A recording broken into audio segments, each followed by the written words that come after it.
Some Loksabha Rahul Gandhi మాట్లాడతాను live. The electric car is a motor. The electric car is batteries. The electric car is cameras. Robots are exactly the same thing. Robots are electric motors, multiple electric motors with cameras, with batteries. And this is what the revolution is going to look like. So there are basically 4 technologies that are driving this entire change in mobility. Electric motors, batteries, optics, and then on top of that, you can apply AI. Now people, I want to tell the youngsters of this country, people talk about AI. But it's important to understand that AI on its own is absolutely meaningless. Because AI operates on top of data. Without data, AI means nothing. And if we look at data today, there is one thing which is very clear. Every single piece of data that comes out of the production system in the world, the data that was used to make this phone, the data that is used to make electric cars, the data that is used to make basically all electronics on the planet today is owned by China. And the consumption data is owned by the United States. In China, the consumption data is owned by China, but in India, companies like Google, companies like Facebook, companies like Instagram, X, they own our consumption data.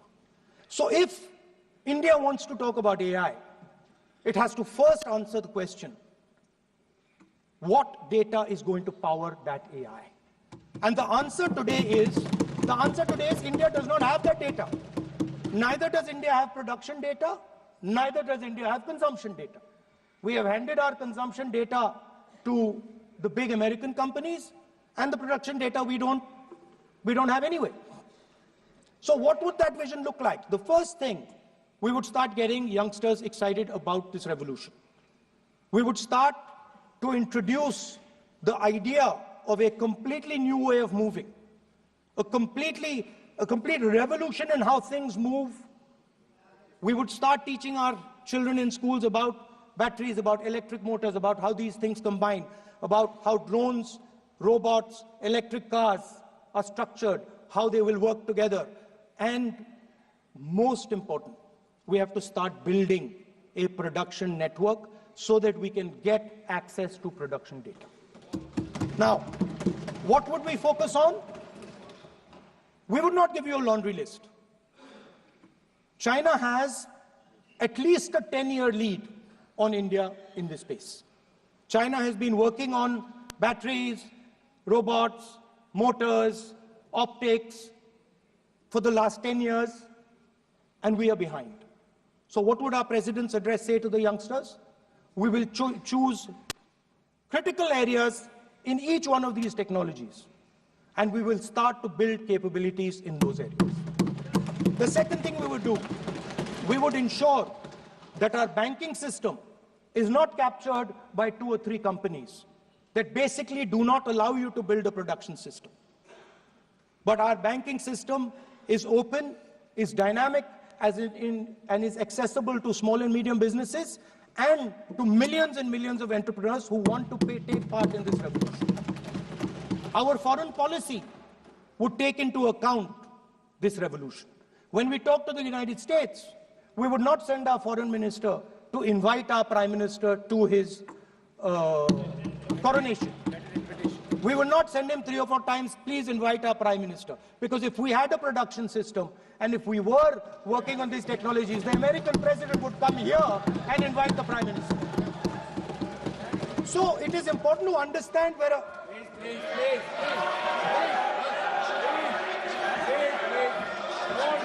Without foreign policy.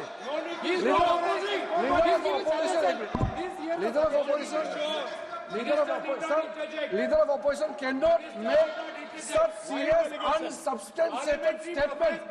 This is related to the relation between two countries. And he is making an unverified statement about invitation of the Prime Minister of our country. It's matter of our dignity.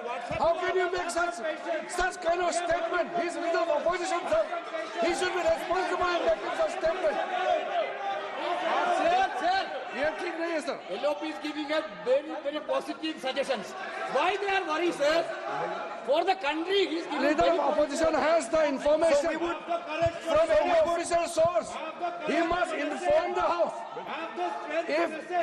If leader of opposition has the information, please inform the House. Okay. Who has told you that foreign ministers visited for the purpose which you have mentioned?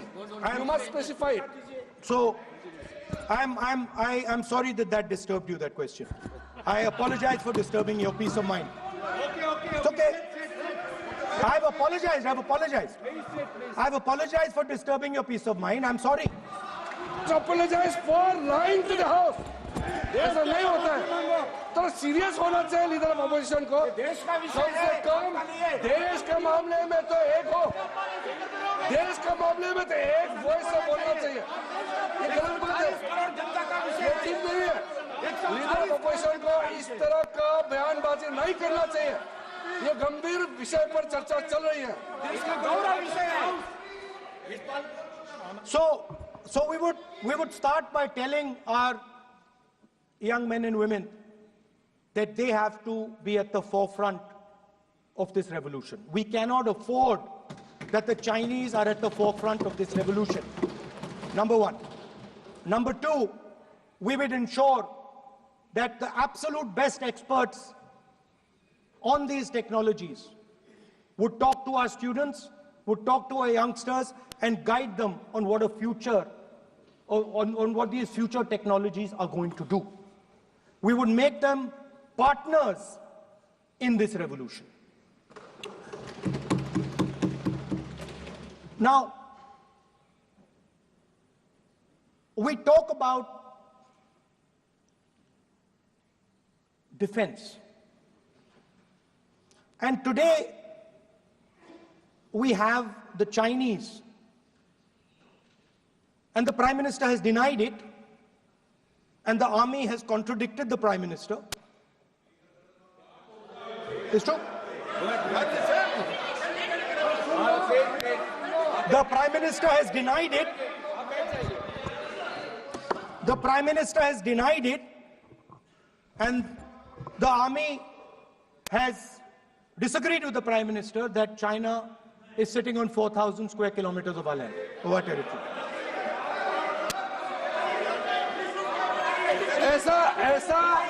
ऐसा इस सदन में अब मन चाहे बात नहीं बोल सकते हैं. ये बिल्कुल ठीक नहीं है सर. ये सीरियस मामला है. आप फॉरेन पॉलिसी पे, बॉर्डर इश्यू पर आप अपना कैसे मजाक बात कर सकते हैं? अपना मन मरण कहानी आप बना के बोल रहे हैं. ये तो बहुत सीरियस मामला है. विदेशी प्रतिपक्ष के नेता जो आप विषय बोल रहे हैं, उसके तथ्यों को सदन के पटल पे रखना. आप पानी अनुरोध है, लीडर ऑफ अपोजिशन बोलिए, हम लोग शांति से सुनेंगे. ये आपका अधिकार है बोलने का, मगर आप मन चाहे ऐसा सीरियस इशू पे कैसे बोल सकते हैं? ये सीरियस मामला है. आप सदन में अपनी मर्जी से बोलते हो. फॉरेन मिनिस्टर का बात बोल देते हो. सीमा का बात ऑफिशियल पर्सन से अलग बात करते हैं. ऐसा मत बोलिए. ये देश के लिए ठीक नहीं है. आपको सीरियस होना पड़ेगा लीडर ऑफ अपोजिशन. ये गंभीर मामले को आप ऐसा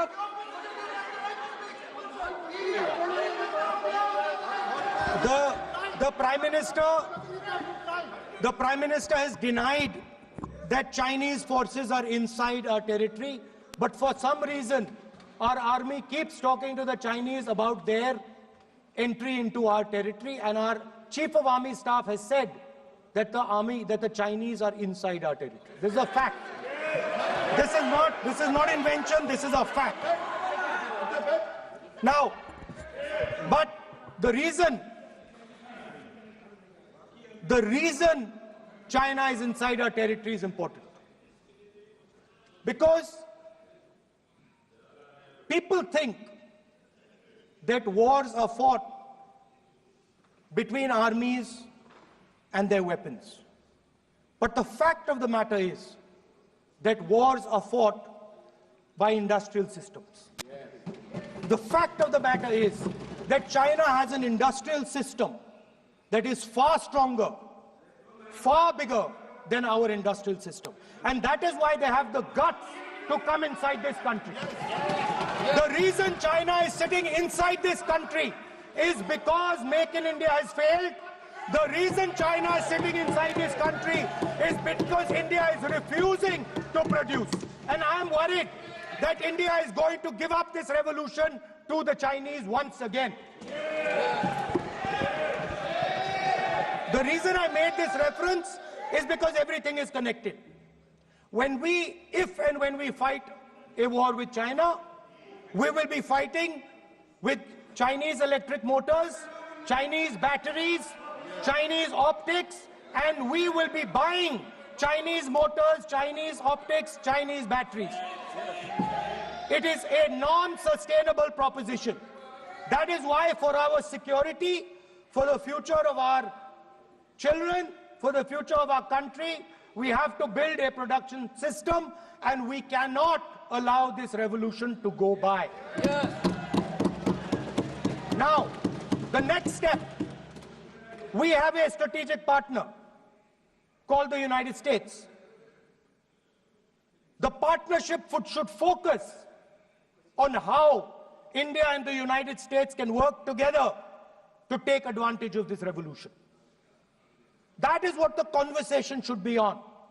Please understand that India is as important as the United States for the simple reason that they cannot build an industrial system without us. They cannot build a production system without us. No matter what they say, the Americans simply cannot do what India can do because their cost structure is much, much, much more expensive than ours. We can build things that the Americans would never imagine. India can do that. So that would be the first part of a president's address.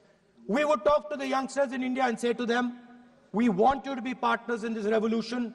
We want to change the Indian banking system so you can have access to it.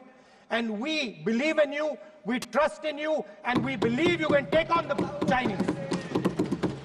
That's the first part. The second part would be about participation. We have done a caste census in Telangana.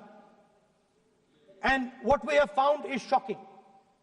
Almost 90% of Telangana is either Dalit, Adivasi, backward, or minority. Almost 90%. And I am convinced that that is the story across the country.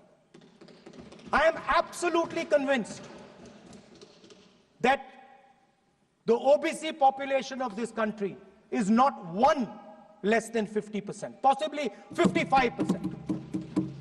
16% are Dalits, 9% are Adivasis, 15% are minorities. Last budget, there was a photograph. You remember the photograph? Of course. वो मक्खन बांटने वाली, हलवा बांटने वाली photo. मैं हैरान हो गया कि इस बार फोटो ही हटा दी. हलवा खिलाया मगर दिखाया नहीं किसको खिला रहे. तो at the center of any new development paradigm for this country, which runs parallel with the production paradigm I spoke of, which works together with the production paradigm I spoke of, is the participation of lower castes, OBCs, Dalits, Adivasis in the wealth of this country. If we look at the largest corporates in this country, they're all owned. None of them are owned by OBCs. None of them are owned by Dalits. None of them are owned by tribals. If we look at the biggest media companies that support the Prime Minister, every day we see the Prime Minister's pleasant face on smiling face on these media. None of them are owned by OBCs. None of them are owned by Dalits. None of them are owned by Adivasis. This is the fact. So central to any new development paradigm is the architecture of a new paradigm. And that architecture of the new paradigm can only be built once the caste census is placed on this table. Because once the caste census is placed on the table, we will know exactly how much of this country's wealth, how much of this country's power, how many of this country's institutions are owned by 90% of this country. There are OBC MPs in the BJP. There are OBC MPs in the BJP.